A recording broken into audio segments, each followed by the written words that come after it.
प्रिय छात्र छात्राओं, कैसे हैं। मैं डॉक्टर धर्मेंद्र कुमार राम, सहायक प्राचार्य इतिहास, लक्ष्मी नारायण रामेश्वर संस्कृत महाविद्यालय, जयदेव पट्टी, दरभंगा। मैं आज ऑनलाइन टीचिंग के माध्यम से उपशास्त्री द्वितीय वर्ष के छात्र छात्राओं के लिए प्राचीन भारतीय इतिहास के अंतर्गत आज हम लोग प्रमुख बौद्ध समितियों या बौद्ध संगीतियों के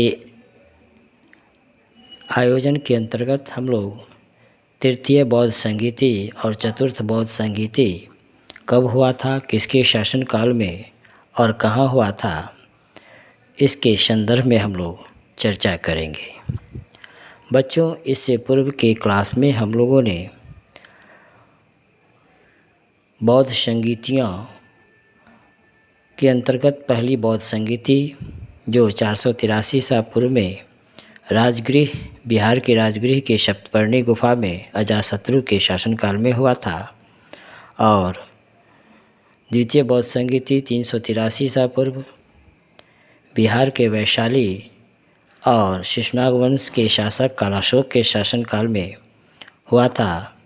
इसके संदर्भ में हम लोग चर्चा की और हम लोगों ने यह भी जानने का प्रयास किया कि प्रथम बौद्ध संगीति और द्वितीय बौद्ध संगीति में कौन कौन से कार्य हुए, क्या क्या परिवर्तन आए, इसके संदर्भ में चर्चा की। आज हम लोग तृतीय बौद्ध संगीति और चतुर्थ बौद्ध संगीति के संदर्भ में चर्चा करेंगे।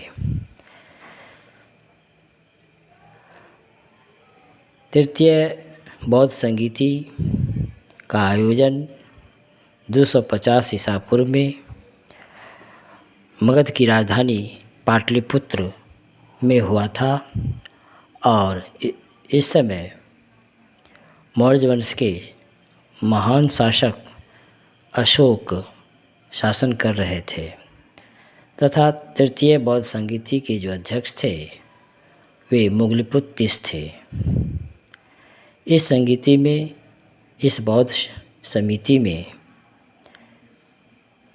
महात्मा बुद्ध के उपदेशों का पुनः एक बार फिर से संकलन किया गया, और तीसरे जो पिटक थे अभिधम पिटक, उसका संकलन किया गया।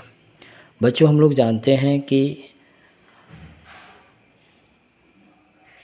3 पिटक थे। बौद्ध साहित्य में 3 पिटक थे, सूत पिटक, विनय पिटक और अभिधम पिटक।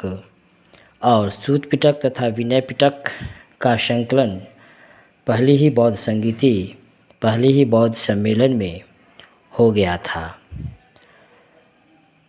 वहीं तृतीय जो पिटक था अभिधम पिटक, उसका संकलन तीसरी बौद्ध संगीति में हुआ था। अभिधम पिटक में बौद्ध धर्म के सिद्धांत की दार्शनिक व्याख्या हमें इसमें मिलती है। तीनों पिटकों को बौद्ध साहित्य में त्रिपिटक नाम से भी जाना जाता है, और तृतीय बौद्ध संगीति में जो बौद्ध प्रमुख बौद्ध संप्रदाय था थेरवादी, उन थेरवादियों का प्रभाव अधिक रहा। वहीं चौथी बौद्ध संगीति पहली शताब्दी में हुआ था, और यह कश्मीर के कुंडलवन में कुषाण वंश के महानतम शासकों में से एक कनिष्क के शासनकाल में चौथी बौद्ध संगीति का आयोजन किया गया, और चतुर्थ बौद्ध संगीति के जो अध्यक्ष थे वसुमित्र थे, और अश्वघोष इसके उपाध्यक्ष हुए थे। चौथी बौद्ध संगीति में बौद्धों के बीच जो मतभेद थे, उन मतभेदों को दूर किया गया, और इस चौथी बौद्ध संगीति में महासंघिकों जो बौद्ध संप्रदाय का एक प्रमुख हिस्सा था, उसका बोलबाला रहा। साथ ही इसी चतुर्थ बौद्ध संगीति में त्रिपिटक पर प्रामाणिक जो भाष्य था, विभाषा शास्त्र, उसकी रचना हुई थी।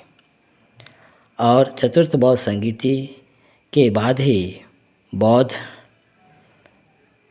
जो अनुयायी थे, बौद्ध के विचारों को जो मानने वाले थे, वे दो प्रमुख संप्रदायों में हीनयान और महायान में विभाजित हो गए।